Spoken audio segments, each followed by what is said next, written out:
last time, we really was session 1.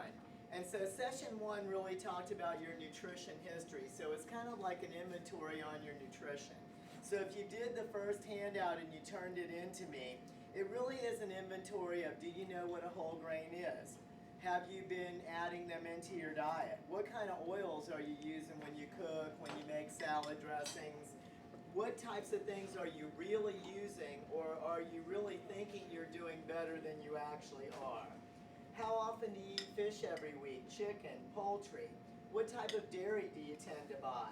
One of the largest things is, are you getting those fruits and vegetables? Which, when people come to my office, I would say 90% of the people who come to my office do not get enough fruits and vegetables every day.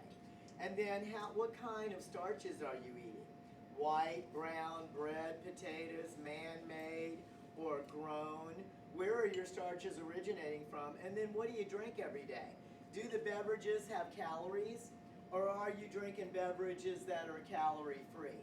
Because beverages require no digestion. And so if you're drinking things with sugar in it, you're just adding calories to your diet and you're trying to lose weight. So we're trying to eliminate calories that don't have what? Nutrition in them. So today is going to be taking a closer look. So today is session 2, and this is taking a closer look at the cooking, the shopping. What are you doing with your meal preparation? Who is the shopper in your house? Is it you, or do you make a list and somebody else goes? It's important to think about who that person is and what are they purchasing. What are the 2 side effects of skipping meals? What happens if you overeat? Those type of things. Skipping meals do what? Slow your metabolism down. If you overeat, you're overloading the system. Easy to store those excess calories as fat. So are you eating 3 squares and 2 snacks? Or are you only eating once or twice a day? Which I find a lot of people that work here at the casino, they often only eat once or twice a day and they're not getting those snacks in. Whole grain foods. Do you know what a whole grain food is? Are you preparing them and maybe keeping them in the fridge, and then all you got to do is heat them up? Or are you finding a faster version like the Uncle Ben's quick brown rice that takes a little bit less time to prepare than cooking the real deal? And then what type of oils are you using? Are you eating the right kind of oils that decrease your cholesterol, which are the omega-3 oils? So that's the stuff that comes in fish, seafood, your olive oil, your flaxseed oil, those types of oils. And then are you buying really high quality or good quality fish, poultry, and eggs? These foods are good sources of proteins. They have a lot of nutrition for growth and repair. Fish and poultry are much lower in saturated fat than your red meats. And fish like salmon, mackerel, halibut provide a lot of omega-3s, but you can still get omega-3s in our trout, redfish, things of that nature, but they do not have as much omega-3 as the oilier fish. And then dairy. Dairy is a major source of calcium, but I would tell you that vitamin D has become a lot more important to bone health. Are you supplementing with calcium? Do you look at the multivitamin you take and what's on that label and what you're actually getting? And if you do buy milk or cheese, are you buying fat-free or low-fat or part skim? Or are you still using whole milk, 2% milk, things that are higher in fat? Because remember, cheese has just as much fat in it as it does protein. So we really don't want to think of that as a protein food, just like peanut butter. Peanut butter has more fat than it's got protein in it. So traditional protein sources should come from an animal base or a dairy base. And then if you're vegan, it's a lot harder to make sure that you're getting enough protein in your diet and enough B vitamins. When you look at a serving of meat, do you know what 3 or 4 ounces looks like? That's a deck of cards, a mouse, a computer mouse, a bar of soap. And so most females should be getting at least a deck and a half if you're a small female, or a double decker if you're a larger female, and then going up from there for a man. So you want to try to get somewhere between 80 and 100 grams of protein a day if you're a female, and a male you're shooting for 150, 200 or greater. And so you need to take a look at that because, of course, red meat has a lot of protein in it. So when you're eating chicken, fish, seafood, and dairy, you got to work a little harder to make sure that you're getting enough in every day. Overall, seafood is a great alternative to red meat, even if you have high cholesterol. New research shows that shellfish, fish, and seafood do not up your cholesterol as much as they once thought. Remember that, eating things like this also helps decrease blood pressure as long as you're not what? Dumping a bunch of salt on it. So after seeing so many people for biometrics and for the recent program completion, I can see a lot of people take medicine and they just eat whatever they want anyway. They're like, oh, I'm taking that medicine, I'm good. Well, no, you're not really good. Because what you're doing is negating the medicine. You're making the medicine not work because you're not doing the behavioral changes that are required to manage your condition. So if you have hypertension, you need to watch saturated fat. You need to watch how much salt's in your diet. If you have high cholesterol, the fried fish is not for you. So think about these things when you make your choices. It's not that you can't ever have fun and enjoy something like that occasionally, but it can't be a routine part of your diet normally. Remember that butter is a saturated fat. Butter is one of the artery clogging type things. 7 grams of fat per tablespoon. Margarines still have fat in them. They just don't have saturated fat.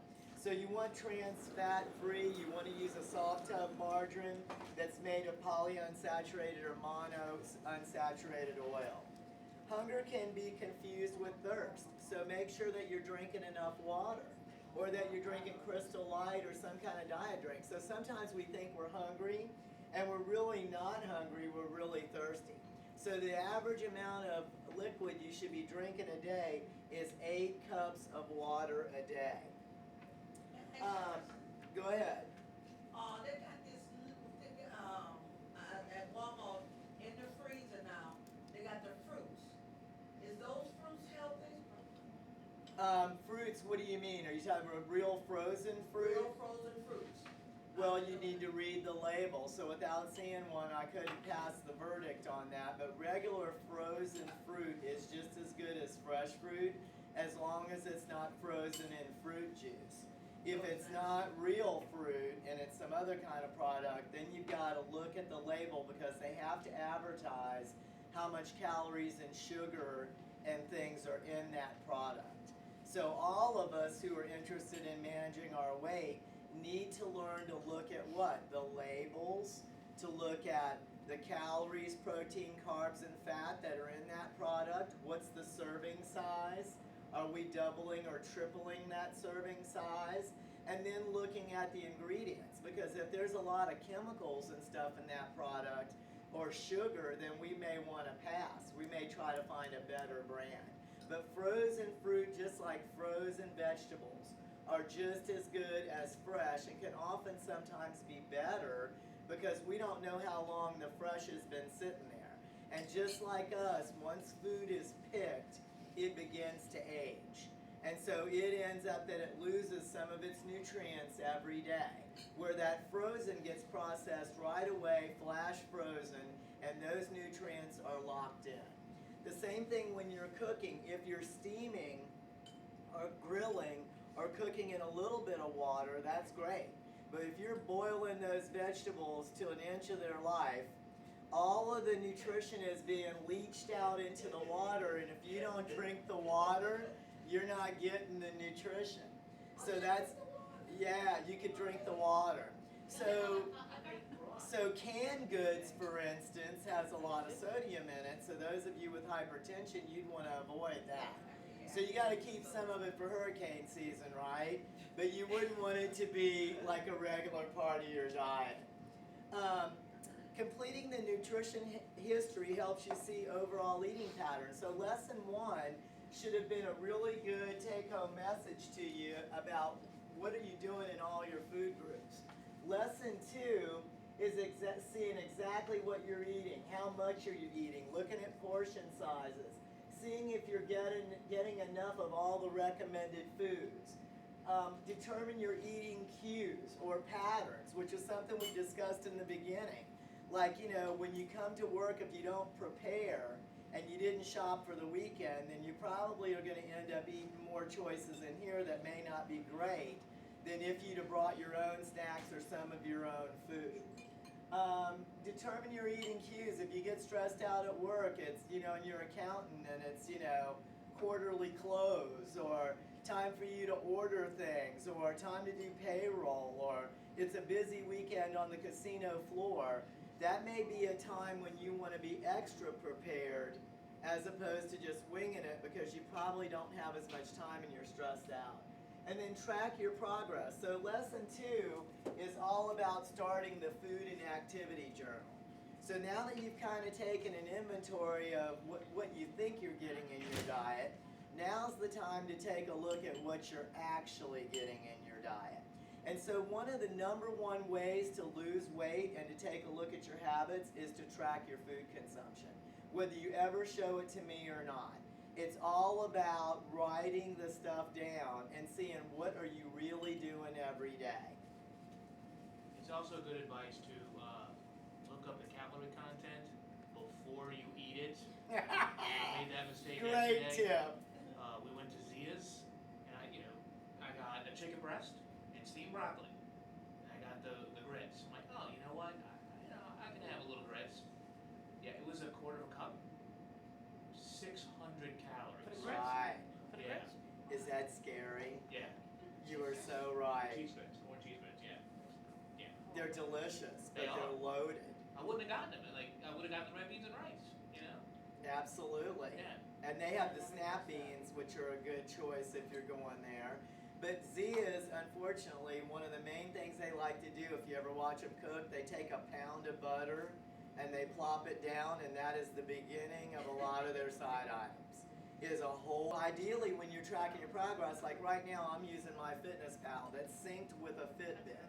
And so I use FitnessPal to calculate my food, and it's pretty amazing. Like I looked up, what's that Greek place that has the food you can walk in and get? There's one on Metairie Road, there's one in Elmwood.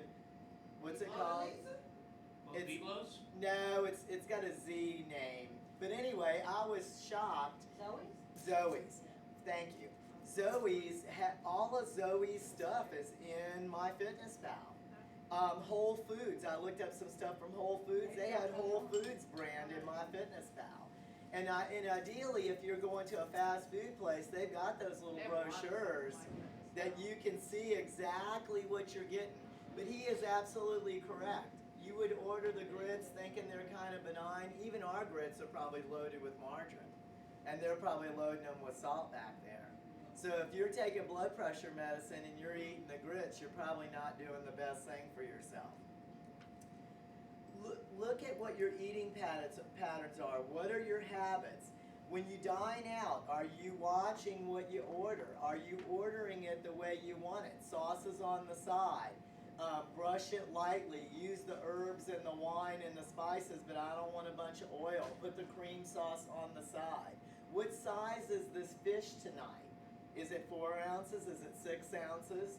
Get a handle on what does a cup look like? What does an ounce of cheese look like? When you eat a handful of almonds, are you eating 10 or 15 or are you eating 30? So serving size does matter because look at a quarter of a cup with 600 calories. I mean, that's half of a small woman's day if you're trying to lose weight. That's half of a little small woman's day because you're trying to stay around 1,200 calories. What are your favorite foods? Think about what your favorite foods are and then try to find ways to prepare those that are leaner and meaner. Because it doesn't mean that you can't enjoy your favorite foods, it just means you have to think about how you prepare them. So if you do red beans and rice, maybe you don't use smoked sausage, maybe you use smoked chicken or turkey sausage, or you use smoked turkey legs. And you find another way to season those red beans. Maybe instead of eating smoked sausage on the side, you have a chicken breast. Maybe when you make your lasagna, you do ground round and you use part skim mozzarella instead of using a full loaded type. There's lots of ways to tweak. When you bake, if you use applesauce instead of some of the more fattening things. If you want to make a mock cream sauce, you could use the fat-free Land O'Lakes cream that's not real cream, but it's got a thicker viscosity, and it is a dairy product, and you could use that to make yourself kind of a mock-up of a cream sauce. Fat-free sour cream, another way to make a mock-up cream sauce.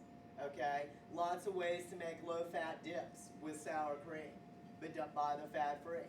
So there's lots of ways to tweak recipes, and hopefully as we go along, some of you will bring some of your recipes in, and we can share some of your tips. Are you willing to change? That's such a biggie, okay? Are you willing to change? That is one of the things. People tell me, oh, Carl, I want to lose weight. And then I say, well, you got to quit eating fried food. Oh, I don't want to quit eating fried food. You know, but you got to be willing to find things that you like to eat if you have a limited palate. So you need to take a look at what are your least favorite foods and what are some things you might be willing to try. Like maybe you hated it all your life, but you haven't tried a green bean in 20 years. Well, maybe you got this child's attitude about it and you haven't tried it again to see if you might actually like it. Like I used to not like oysters and I really like them now. You know, my husband wouldn't eat anything that resembled a green bean, but he likes the French ones, the long skinny ones. And if I grill them, he loves them, you know. So you gotta be willing to try things again, even if you didn't like it before, because your palate changes. So we want to start using the food and activity journal. So I want all of you guys to start thinking about using this. If this doesn't work for you, you can use MyFitnessPal and print it out, which is what Brett does. You can make your own Excel spreadsheet. You can get a little notebook and just start writing foods in the notebook and use 1 page per day. But I would challenge you to start writing your food down for the remainder of our sessions and really get a handle on what are you really eating. What is the serving size?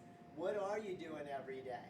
And try to get a rough calculation of your calories. And then what I like to do is write down, well, if you're wearing something that tracks your steps, your phone, whatever you want to use for a pedometer, start tracking how many steps do you actually take a day. Write down when you go to the gym or when you exercise. Even if it's clean out the garage, mow the grass, garden for 2 hours, ran after the grandkids. Whatever it is, track your activity level because it's the balance of the two that are going to enable you to control your weight or manage your weight going forward. Determine what your triggers are. Track your progress in choosing healthier foods. And it may mean, you know, like for me, I don't like to run all over town and go to umpteen grocery stores, but I do go to Sam's and Rouse's to get all the stuff that I want to get. And then I might make one trip a month to Whole Food to pick up things that I use from there that I can't get anywhere else. So think about where you shop and is everything you want really there? So how did everybody find, who wants to share how they found filling out the first one? Nutrition.